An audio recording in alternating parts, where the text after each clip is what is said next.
I want to thank all the people who have encouraged me and given me fair criticism over the last few weeks. I've really appreciated your emails, phone calls, messages and comments.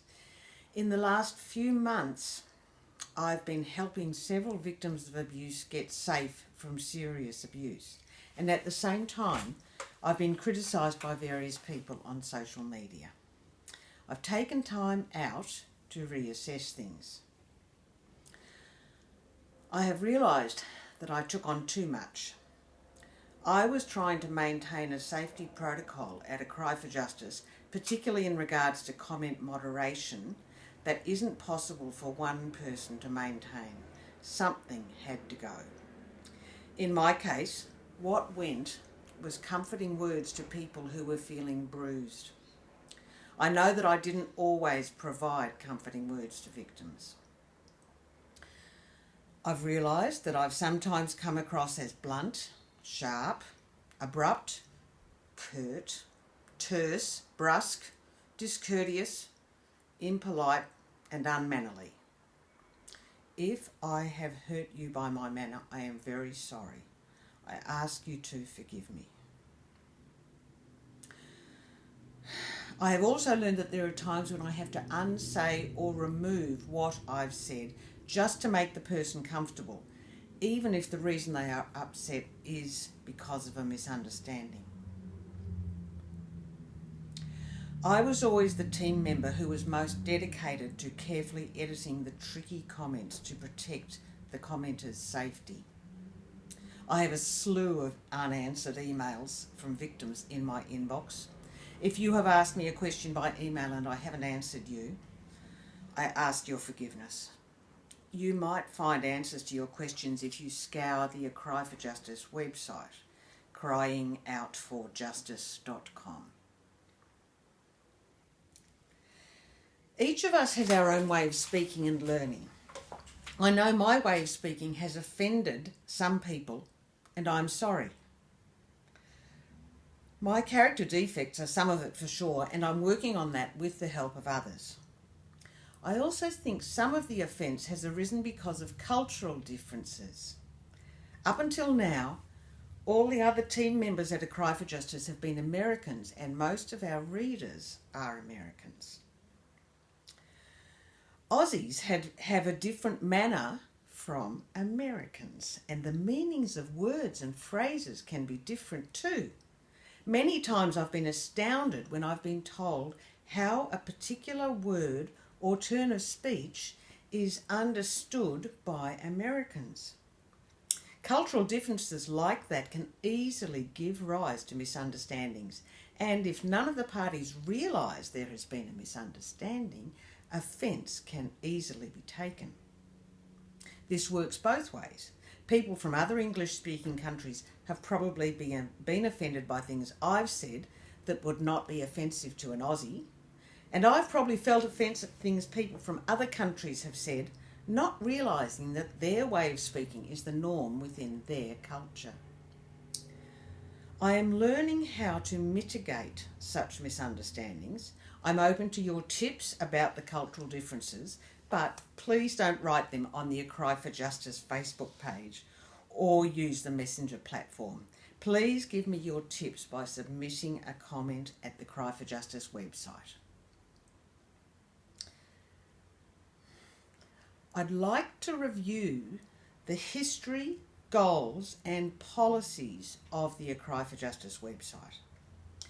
The website began in 2012.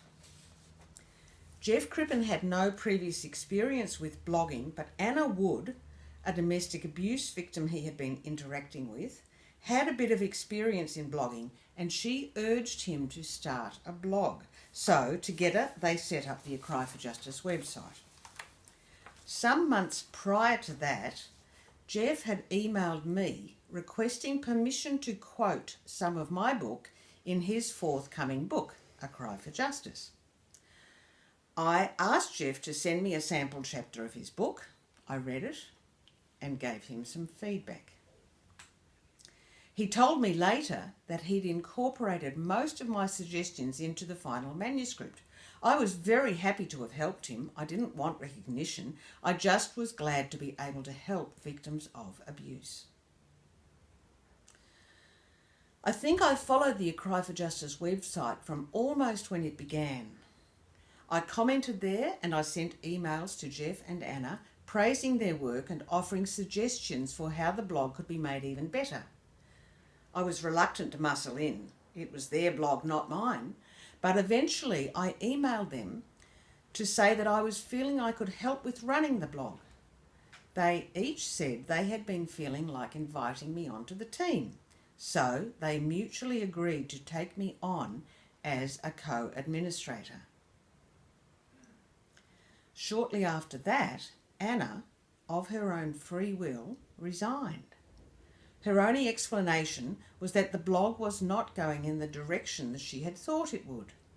From then on, Jeff and I were the co-leaders of the blog until Jeff resigned in September 2017.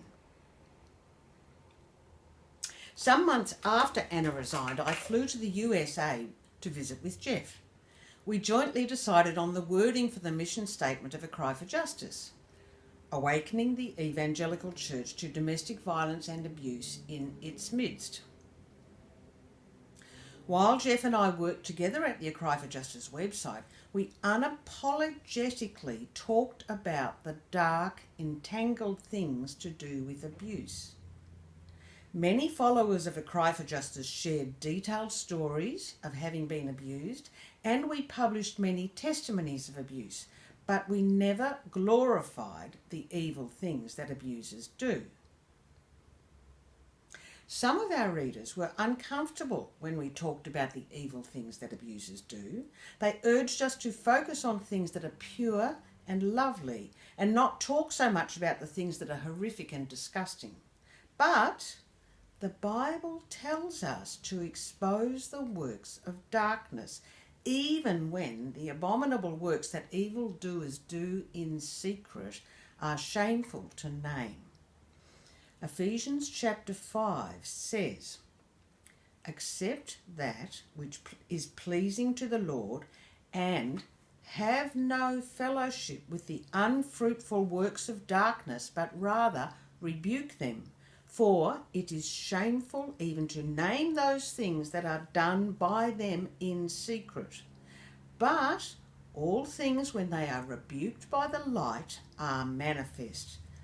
For whatsoever is manifest, that same is light." Therefore he says, "Awake, you who sleep, and stand up from death, and Christ will give you light. Therefore take heed that you walk circumspectly, not as fools, but as wise, redeeming the time, for the days are evil.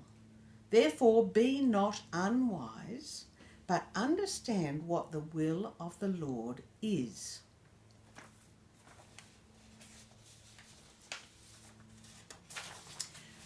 Jeff and I also talked unapologetically about the spiritual realm.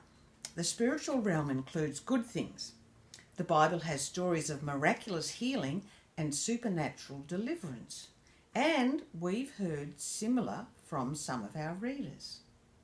The spiritual realm also includes bad things. The Bible has stories of demons motivating abusers and attacking God's people, and we've heard similar accounts from our readers. Some of the apostles and prophets were given visions and experiences of the spiritual realm. At times they saw good things, things to do with God and heaven. Other times they saw dark things being done in the spiritual realm. For example, Ezekiel chapter 8 and Revelation chapters 9, 13 and 17. Now, the devil's kingdom is ultimately under the authority of God. Satan is merely a created being.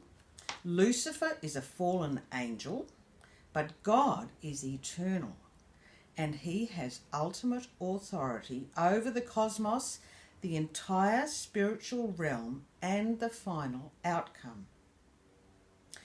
To talk about dark things from the spiritual realm is not the same as glorifying those dark things. You do not have to fear those things if you are in Christ. But if we do not acknowledge the work of the devil and his agents, we push out into the cold all the abuse victims who report those phenomena. The Cry for Justice website has always prioritised the voices and viewpoints of victims.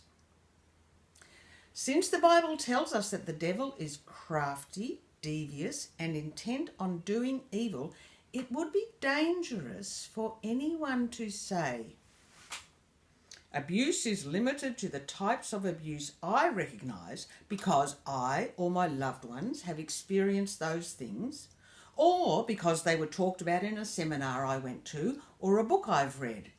Anyone who is reporting types of abuse that are more unusual than the types I know about must be crazy. But that is what many people have done. Many church leaders, counsellors and therapists have defined the parameters of abuse, and if you don't fit within their parameters, they say you are not really a victim of abuse, so you must be crazy, deluded, or a manipulative attention seeker.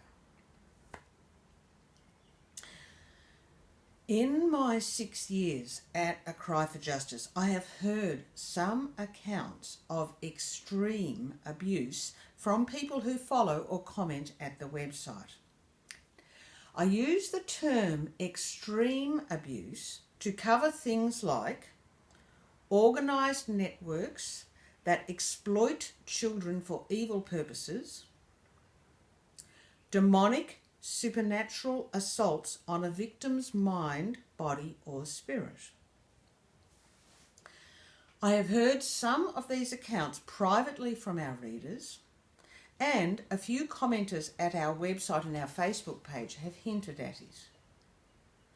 I have to conclude that the demonic kingdom and networks of people who are working in consort with the devil are particularly targeting some of our readers or their loved ones. Only a minority of our readers have been reporting these things, but I'm not prepared to say that any of those readers who are reporting those things are crazy. Every one of them has been affected by ordinary relationship abuse, and they've found helpful things at the A Cry for Justice website. But in addition, they are reporting things that seem to be coming from the demonic realm and or from organised criminal groups which are perpetrating extreme abuse on their victims. A feature in some of these cases is that the groups are practicing pedophilia and torturing children. And if the crimes are reported, law enforcement does not investigate fully, the high-level criminals are seldom convicted. So far as I know, the followers of A Cry for Justice who have disclosed extreme experiences to me privately chose not to disclose them to Jeff Crippen. I think they sensed that I wouldn't label them as crazy. We ought to be discerning and wise about these issues. We are not helping victims if we are not responding well to followers of A Cry for Justice who have been affected by this dark realm. And even if only a minority of readers have been affected by extreme abuse, in addition to the ordinary kinds of domestic abuse, for those readers, the experiences often overlap with each other. For example, abuse from family members can overlap with abuse from a criminal network. And sometimes the family members are part of that network. It seems unkind to give those readers the impression that they can prudently testify at A Cry for Justice about domestic abuse from a spouse or other relatives, and abuse from churches that compounded the problem, but must not mention more extreme and unusual kinds of abuse. Recognising the existence of extreme abuse is not going outside the mission statement of A Cry for Justice, which is awakening the evangelical church to domestic violence and abuse in its midst. The blog can still have domestic abuse as its main focus while acknowledging the impact of extreme abuse on some of its readers. Accounts of extreme abuse are not new. Devil worship happened in Old Testament times. Some of the false gods, demons, that were worshipped were Baal, Ashtoreth, Moloch, Chemosh, Milcom, and Dagon. Leviticus 20 talks about people who give their seed, their children, to Moloch. Some of the people of Israel, including King Solomon, copied the practices of the Canaanite tribes and began worshipping Baal, Moloch, Ashtoreth, Chemosh, and Milcom. The people of Judah set up an altar in a valley south of Jerusalem in order to burn their sons and daughters in the fire. One of my critics, Rachel Miller, mocked me for sharing a victim's testimony. The victim had reported that her abusive father claimed to be descended from the Hivites. I don't know whether that victim's father was just bragging and telling untruths, but I do know that the Hivites were one of the pagan tribes which the Lord left in the land so that he might test Israel by them. Judges chapter 9 tells how the Gibeonites crafted a conspiracy. The Gibeonites were Hivites. I'm quoting from Judges chapter 9. When the inhabitants of Gibeon heard what Joshua had done to Jericho and Ai, they worked craftily and went and pretended to be ambassadors, and they took old sacks on their donkeys, old wineskins, torn and mended, old and patched sandals on their feet, and old garments on themselves, and all the bread of their provisions was dry and mouldy. And they went to Joshua and said to him and to the men of Israel, "We have come from a far country. Now, therefore, make a covenant with us." Then the men of Israel said to the Hivites, "Perhaps you dwell among us. So, how can we make a covenant with you?" Now, the Israelites were sucked right in by the Hivite conspirators. Joshua chapter 11 verse 19 says, "There was not a city that made peace with the children of Jerusalem except the Hivites, the inhabitants of Gibeon. All the others they took in battle." And Judges chapter 3 says, "The children of Israel dwelt among the Canaanites, the Hivites, the Hittites, the Amorites, the Perizzites, and the Jebusites. And they took their daughters to be their wives and gave their daughters to their sons, and they served their gods."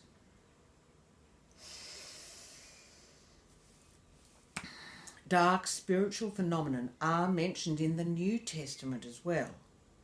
Satan filled Ananias' heart so that he lied to the Holy Spirit. Christians are exhorted to be alert to resist the devil.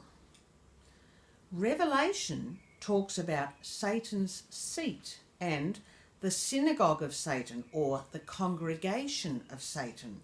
That's clearly an organised group of people who worship Satan under the guise of being God's chosen people.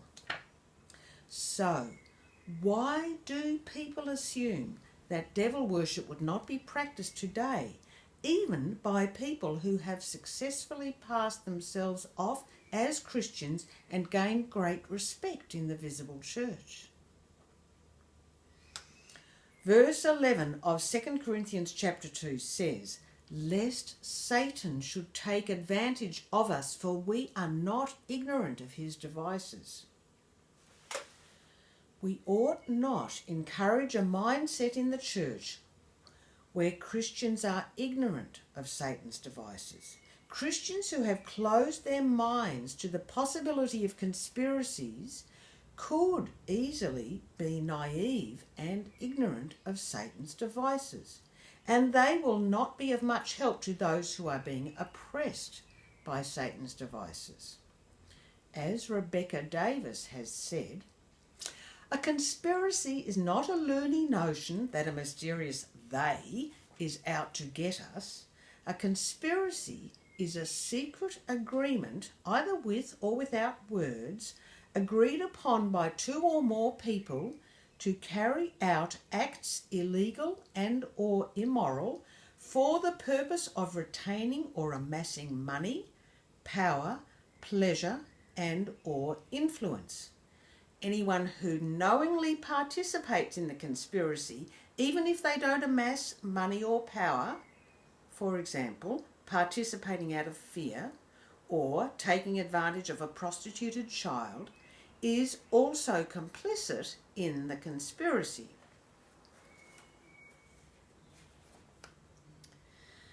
It would be wrong to focus only on the devil's kingdom and conspiracies, but it would be equally wrong to say we must not focus on them at all.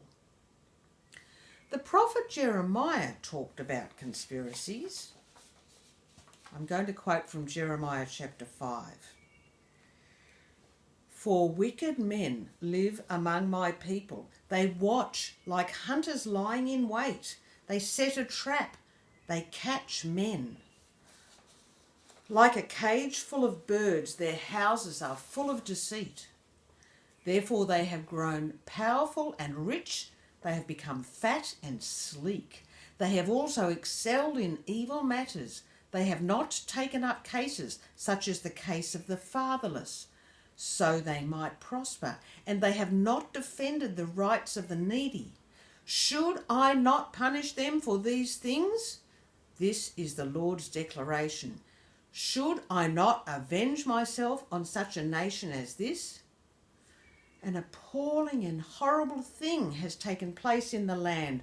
The prophets prophesy falsely, and the priests rule by their own authority.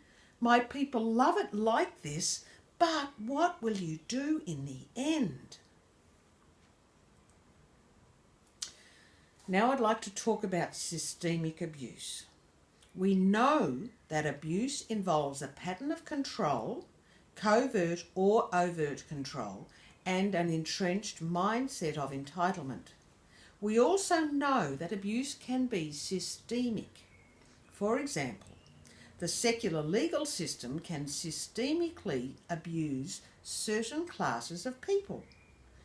Many of our readers have testified about how the family court system makes the protective parent provide ongoing access or custody to the abusive parent. In my observation, this is so common, particularly in America, that it is systemic. The family court system is stacked against protective parents, and it is giving undue favour to parents who are abusing, neglecting and traumatising their kids.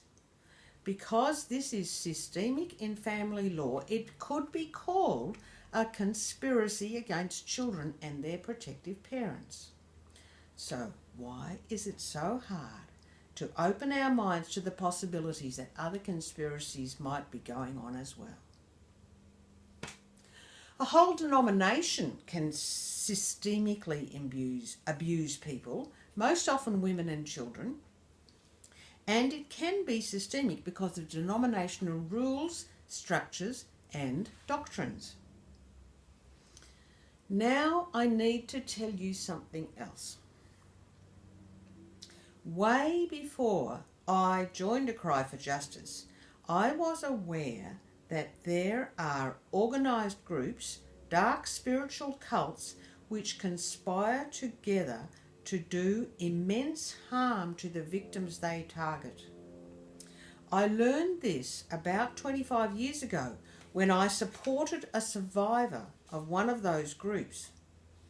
The abuse she suffered was extreme, and the cult was still accessing her and abusing her well into adulthood, including the years in which I was supporting her.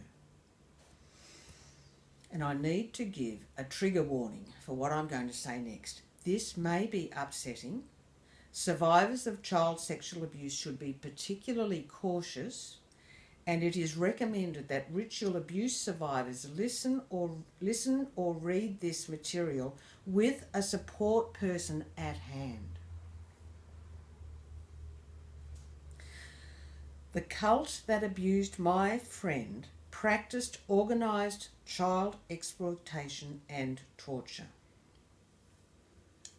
The perpetrators used the iconography and rituals of existing religions to bond victims into sexual slavery.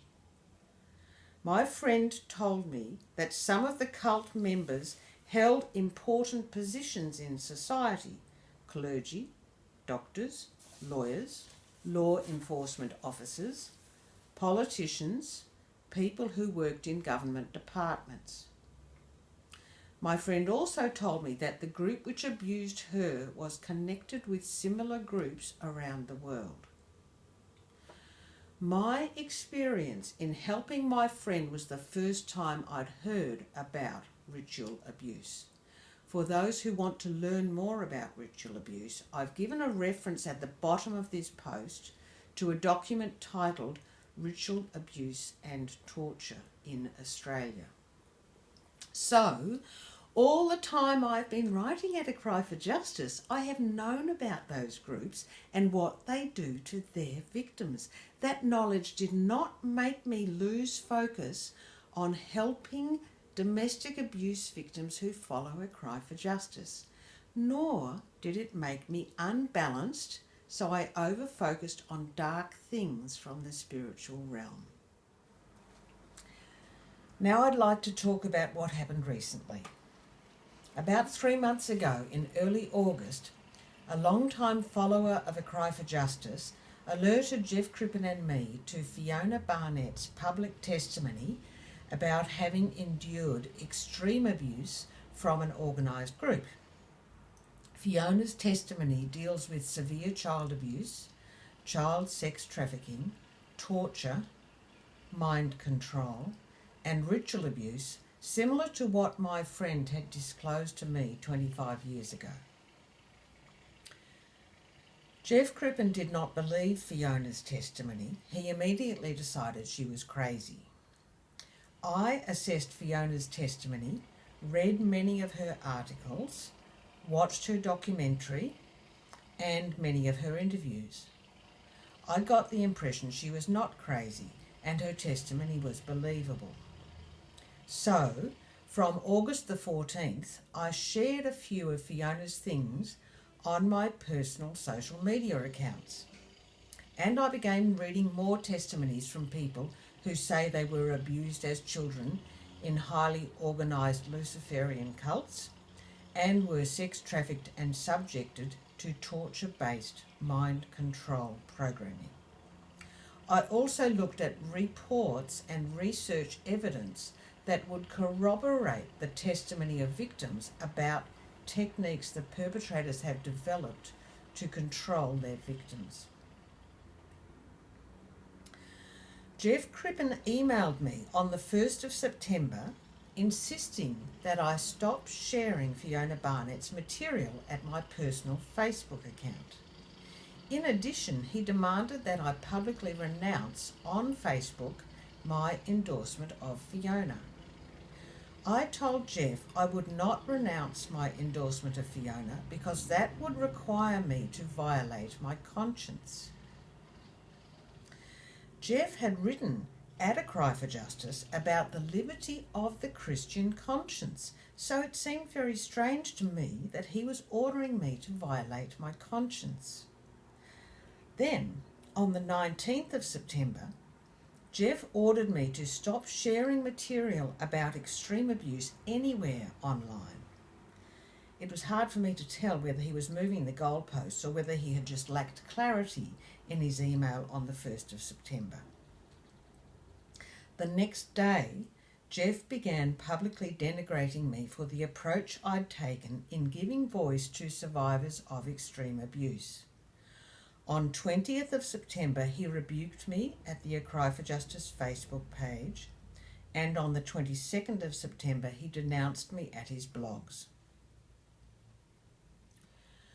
What I shared on my personal accounts was material that I believe is true or is possibly true, material that I think is interesting or worth considering. I do not have absolute proof that the material I shared is all true, but in my view, there is a preponderance of evidence that the reports are true and the hypotheses are plausible. And if the reports are true, they explain a lot of what appears to be going on in the world, both historically and currently. I have realised that it was unwise for me to suddenly begin sharing material about extreme abuse on my personal social media accounts without first giving my followers an introductory explanation of why I thought this material was relevant to the topics I'd been sharing about before. Without doubt, what I was sharing was inconsistent with what people had come to know me for. I was not taking into consideration how much people identify Barbara Roberts with A Cry for Justice, nor was I taking into consideration how a follower of A Cry for Justice might be put in danger by what I was sharing. For example, if someone who followed A Cry for Justice was being continually abused by her current or former church, and that church knew A Cry for Justice was helping the victim, and the church was watching Barbara Roberts' social media accounts, that church could have used what I had been sharing to paint the victim as crazy for seeking support from me.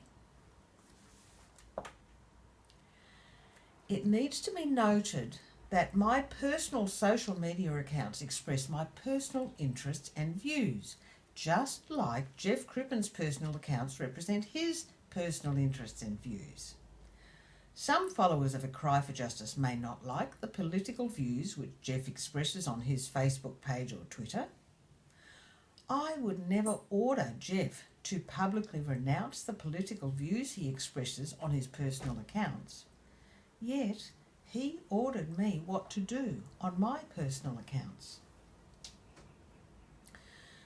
On September the 3rd, out of deference to Jeff Crippen's concerns, I stopped sharing any of that material on my Facebook account. And I have now removed the majority of that material from my Twitter account at Not Under Bondage. I removed those tweets for the safety of victims who follow me on Twitter. After this video has gone live, I may share more material about extreme abuse on my personal accounts, as and when I feel it is appropriate to do so.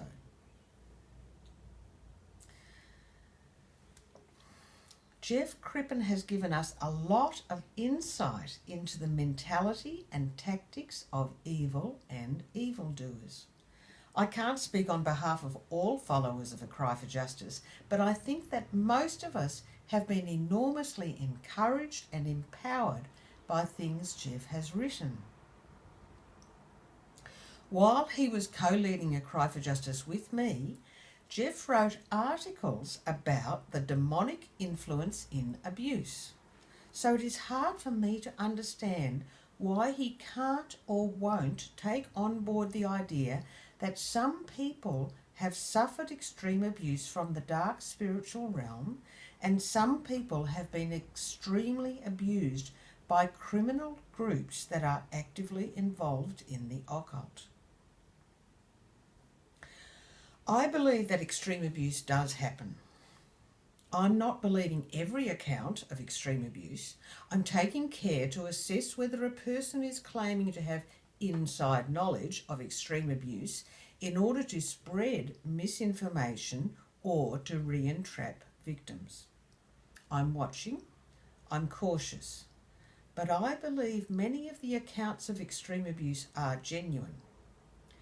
And I believe some of the victim supporters are people of integrity who are working really hard, often without pay, to help the victims get safe and to make it harder for the abusers to wreak their evil.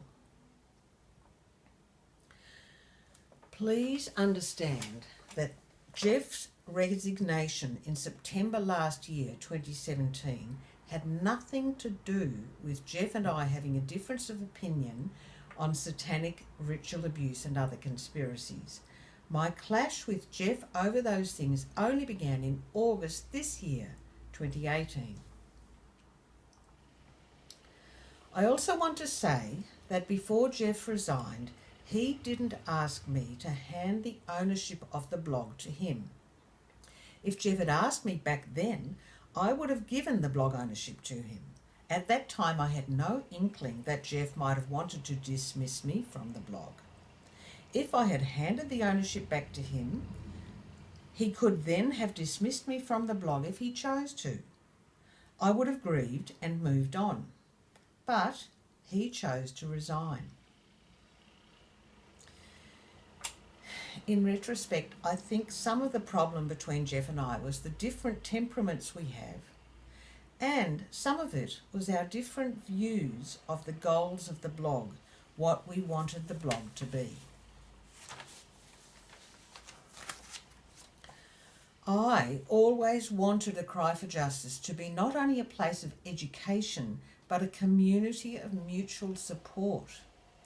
I wanted the website to be a community where victims of abuse can share their stories and benefit from hearing each other's stories, and they'll feel safe to participate because the comments are well moderated.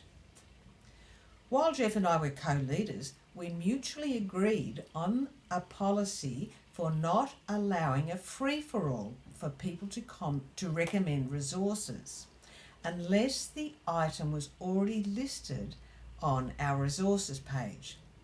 That's one of the ways we attempted to keep the website a safe place. We didn't want to point readers to resources that are not all that good when there are so many good resources already listed at the A Cry for Justice resources page. Before an item is put on the resources page, it is vetted by the team. It takes a fair bit of time to research an author's work, time that could often be better devoted to other requirements on the blog. Unfortunately, some people who are victim advocates have become indignant when the resource they had recommended was not endorsed by A Cry for Justice. I would ask those folks to please take into account that each blog has its own way of doing things, and most bloggers have good reasons for the policies they have at their blogs. I would also like to point out that the way I address victim advocates is sometimes different from the way I address victims. If someone has a ministry as a victim advocate, I think it is fair to expect that she or he would be open to hearing constructively critical comments about the things they are saying in their ministry. When I have carefully articulated constructive criticism about what a person in ministry is saying, and that person decides to ignore or block my feedback and chooses to just vent their indignation to others, I find that disappointing. My hope is that victim advocates will at least acknowledge and consider my feedback and respond to me with respect, even if they disagree with me. One person at Jeff's blog noted that what often comforted her at A Cry for Justice were the many survivors' testimonies. She said that for her, the testimonies were the best nourishment in the blog. I wonder how many people realise that the survivors' testimonies at A Cry for Justice have been nourishing, partly because the people running A Cry for Justice have carefully curated the testimonies, ensuring they are easy to read and easy to comprehend, and would not ruffle anyone's feathers or convey wrong ideas. And most of that work was done by me, though TWBTC helped to some extent. Please forgive me, I don't want to boast, and I feel like a fool in saying this, but if you talk to someone who had a guest post published at the blog, they will probably tell you that they interacted with me in the preparation before their post went live, and that I made sure they were happy with the final draft before it went live. In moderating comments on the A Cry for Justice blog to prioritise the safety and well-being of victims, I have to think of many factors. The risk of hurting a victim's feelings, the risk of triggering a victim, or a victim being triggered by something someone else has said, the risk of a victim being re-abused, the risk of victims being told what they should do, think or feel, the risk of a victim hearing something someone else has said as a harsh instruction, like an order, the risk of an abuser identifying their target victim if the abuser read what the victim had written, the risk of spreading false doctrine or misinformation that would lead people astray or confuse them. And last but not least, the importance of teaching good doctrine which exposes and disentangles all the false doctrines that are contributing to keeping victims in bondage. In doing this complex moderation, I have often faced a moral dilemma. I have to weigh the safety and well-being of my overall audience against the feelings of an individual person who has been abused. When I know that someone is a victim of abuse, I don't want to hurt their feelings or trigger them by saying something that reminds them of how their abuser talked to them. But if that person has espoused ideas that are not biblically sound, or if they've sermonized at other victims by telling them how to think, feel or behave, or if they've written a really long comment that would be hard for other deeply traumatized victims to read in its raw form, I have sometimes advised them how to phrase and format their comments to make the A Cry for Justice site function well as a communal support group. That's how I've tried to make ACFJ a safe place for all our readers. But the irony is, because I had taken on too much, I sometimes came across as curt in my replies to commenters. I've done my best to teach and model how to write and respond to comments, but my efforts have been far from perfect. I'm immensely grateful to readers who have replied to other commenters with compassion and encouragement. I'm immensely grateful to readers who have diplomatically replied to a commenter who said something a bit insensitive to another commenter. And when a commenter has advocated dangerous ideas, usually because they've imbibed wrong doctrines from their pastors, I've appreciated those who have responded by giving a kindly corrective.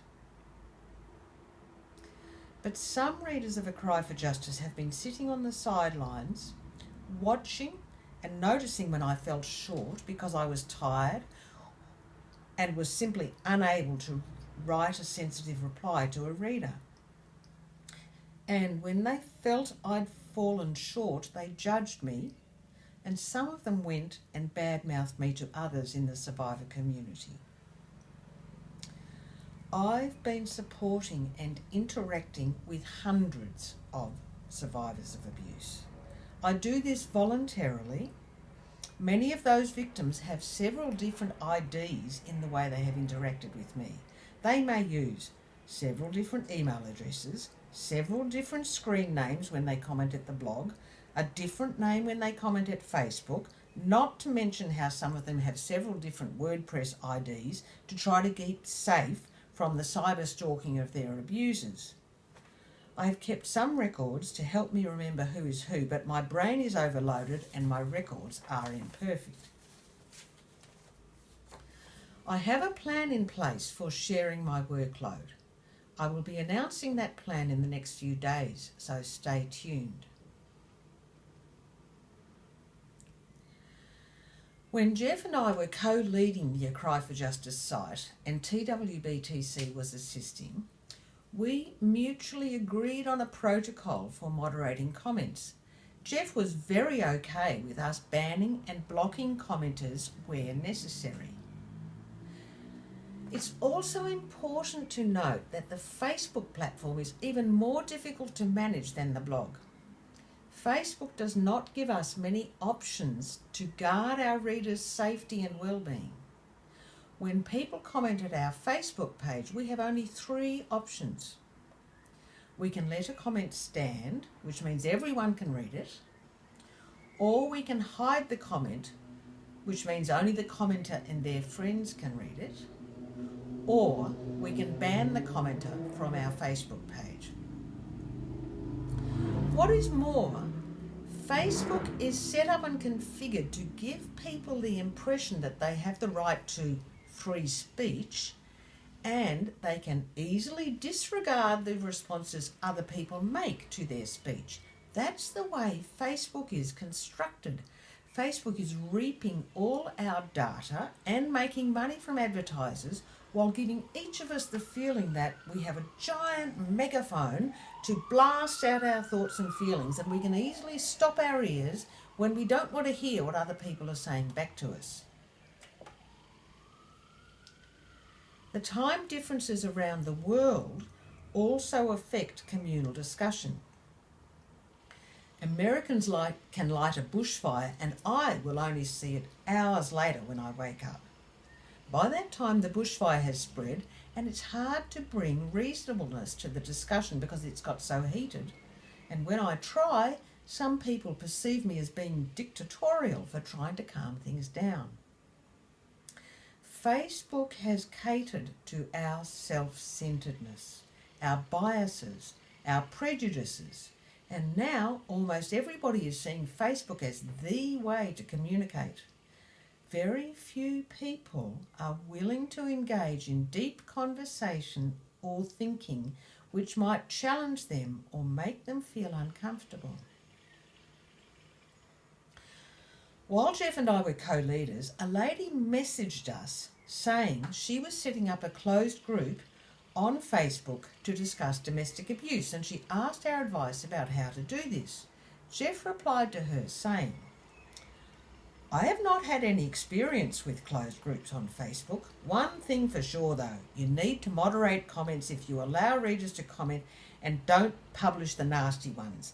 We find it best to keep dagger throwers from even being allowed to comment, and if necessary, we block and ban them."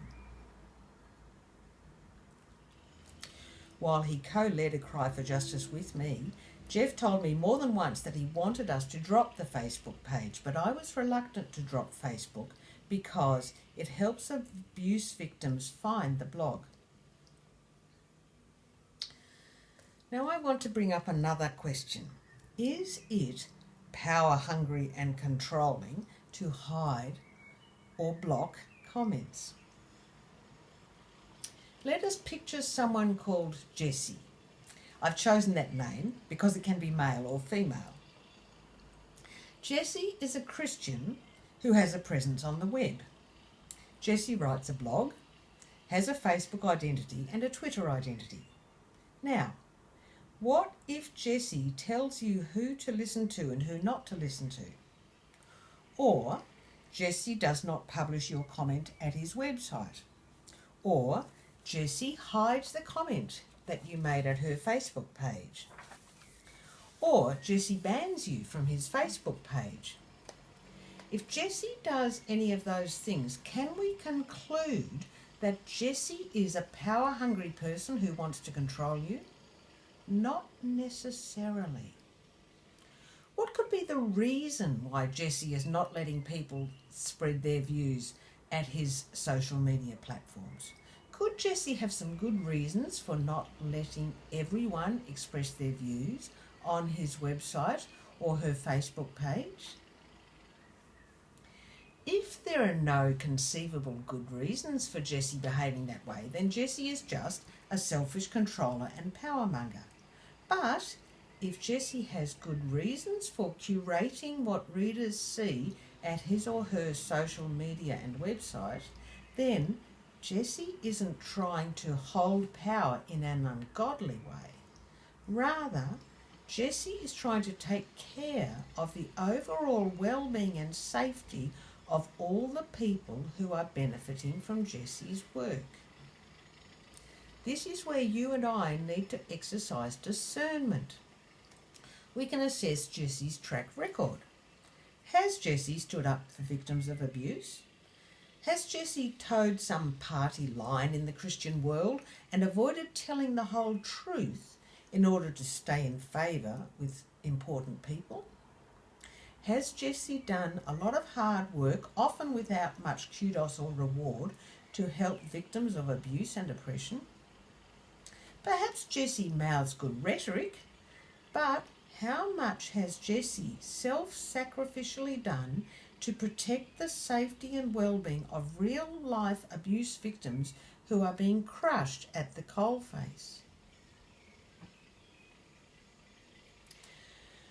At the Facebook page of A Cry for Justice, many critical comments were made about me. I only censored a few of those comments. I actually hid one comment which supported what I was saying. I hid it because the commenter had also recommended a book which I know would lead our readers into wrong theology, contemplative Christianity. I banned one commenter who kept on arguing against the inspiration of Scripture. He accused me of being legalistic, but I don't think it's legalistic to uphold the inspiration and inerrancy of Scripture. I hid another comment that was extremely snarky to me, and when that commenter wrote another comment which made untruthful claims about my actual conduct, I banned her from the page. However, I did not hide or block the vast majority of the comments that were angry at what I had said about Billy Graham, or were claiming that I was being legalistic to uphold the truths of the gospel. I let most of my critics have their free speech on our Facebook page, and I replied to their comments reasonably. My aim was always to encourage my critics to reconsider and be more open-minded to the possibility that I had not gone off the rails. But the vast majority of the people who deprecated me at Facebook did not respond reasonably and courteously to my comments. They just ignored me or criticised me even more. They had formed a fixed opinion of me and were determined to maintain it. Are you starting to see how Facebook has conditioned and coloured the way we all interact?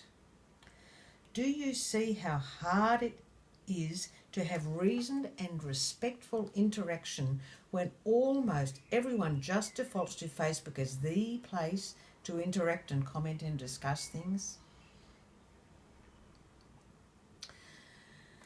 At the A Cry for Justice blog post about Billy Graham and other untouchables in the Christian world, Rachel Miller submitted a highly critical comment about me. Rachel has a blog of her own, but she didn't use her own blog to state her concerns about me. When she saw that I hadn't published her comment at the blog, she posted it at the A Cry for Justice Facebook page, and 2 days later, she allowed Jeff Crippen to publish her critical opinion of me at his new blog. Jeff and other people have dismissed me because they think I've been sucked in by what Jeff calls the crazy conspiracy satanic ritual abuse business. But they have not given a lot of reasoned argument for why they think I've lost the plot. In my view, they have not done enough research and they are making assumptions about the testimonies of victims. My detractors have not had the life experience that I've had. That doesn't make me better. It just makes me different from them.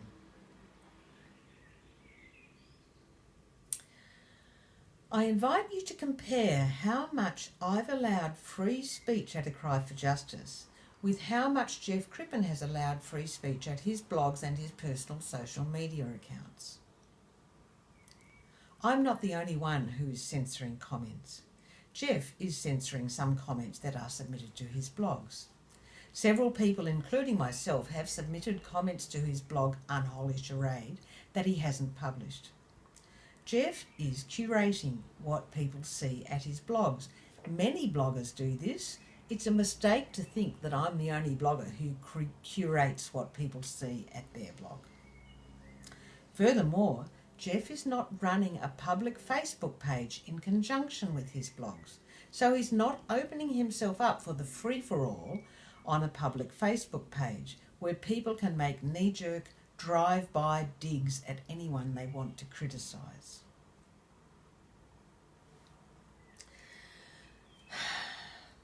Jeff Crippen asked me not to cite his blog posts as support in articles that I write or statements that I make. I have decided it is not appropriate for me to comply with Jeff's request. Any author is free to quote or cite another author so long as they attribute the quote correctly. I agree with what Jeff wrote at the A Cry for Justice blog, and those things continue to be helpful for victims. If I think something Jeff has written is relevant or pertinent to what I'm wanting to say, I will cite it if I think it will help my readers. 3 other people, Megan Cox, Valerie Hobbs and Rachel Miller, asked me to remove their posts from the A Cry for Justice blog. I initially told them I would, but I have now informed them that I will be leaving up all their posts at the A Cry for Justice website. One of the A Cry for Justice readers has said that she hopes all the material by Jeff Crippen and Megan is left intact at A Cry for Justice. She wrote that publicly without any prompting from me, and several other readers have agreed with her. She pointed out that to delete that information from A Cry for Justice would dry up a wealth of helpful resources. It's like Jeff is trying to erase history and is assuming that our readers blindly believe what anyone tells them and don't have discernment. If I removed a post from A Cry for Justice, that would remove all the comments at the post too. I will not undermine any of the content of A Cry for Justice when I deem it to be in accordance with the truth of Scripture and helpful for understanding and wisely responding to abuse. I still concur with the material by Jeff, Megan, Valerie and Rachel that is published at A Cry for Justice, so I will not be removing it. But of course, if any of those people no longer agree with something they wrote in the past, they are free to say so at their own blogs. I don't know how long I will continue to run the A Cry for Justice website, but at the moment I'm wanting to continue this voluntary ministry. I may find at some point that I don't feel capable of managing the workload even though I have new assistants. If I ever contemplate giving up the online ministry of A Cry for Justice, I will try to provide plenty of advance notice. To sum up, I believe that evildoers have infiltrated, corrupted, and gained widespread control of churches, organisations and major social institutions. In my observation, there are very few professing Christians who are aware of the extent of the corruption and are standing up and speaking out against it. And evildoers are constantly throwing distractions, disinformation, stumbling blocks and obstacles in the path so that Christ's people will be thrown off track and will attack each other, become disabled or die. One of our readers has noted that sex trafficking of women and children would not occur if there weren't money in it. Who's paying for it? Is it not evil people who pretend to be good? Do you think there's no Satan worship? Is it really so inconceivable that wicked people would participate in ritual abuse? The evildoers don't want Christians around, hindering their agenda. Psalm 2 talks about how the kings of the earth enjoin to conspire against God and his anointed.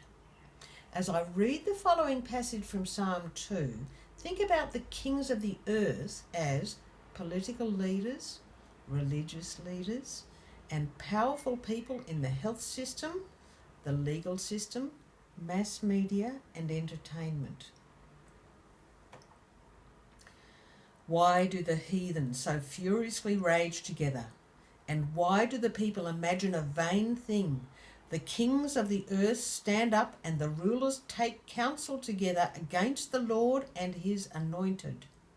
Let us break their bonds asunder and cast away their cords from us.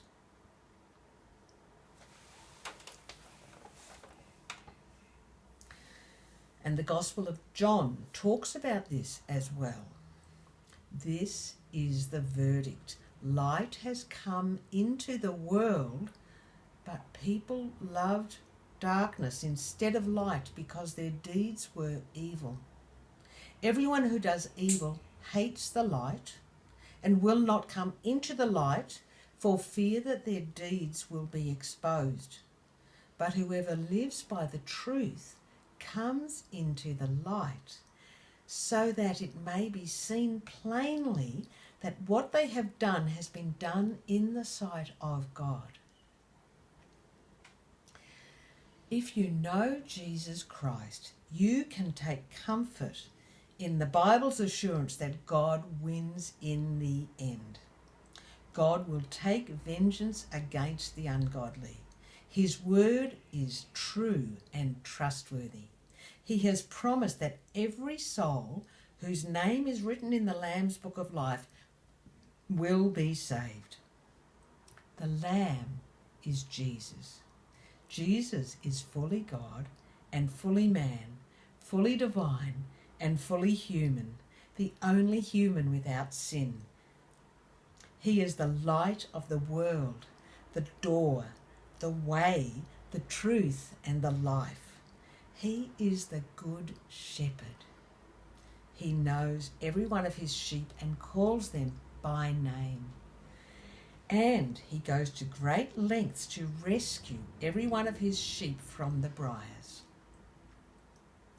Jesus said, "My sheep hear my voice, and I know them, and they follow me. And I give to them eternal life, and they shall never perish, neither shall any man pluck them out of my hand. My Father, who gave them to me, is greater than all, and no one is able to take them out of my Father's hand, and I and my Father are one."